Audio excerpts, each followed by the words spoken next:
Sa ating buhay, mahalaga ang mga palatandaan, lalo na sa isang lugar na hindi tayo pamilyar.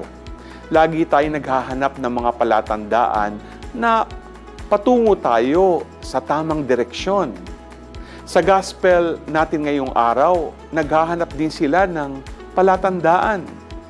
Sabi dito, it seeks a sign. Sa buhay, palagi tayong naghahanap ng palatandaan, pero isa lang ang concrete sign natin.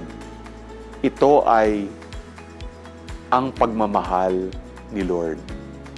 Parang yung tinuturo ng ating santa ngayong araw, si Saint Mary Margaret Alacoque. Alam natin na sa madring ito, nagpakita ang Sacred Heart of Jesus.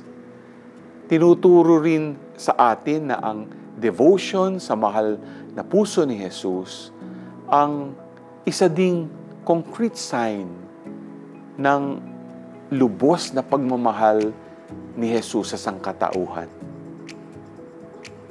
Ikaw, maaari ka din bang maging sign o tanda ng pag-ibig ng Diyos para sa ating kapwa?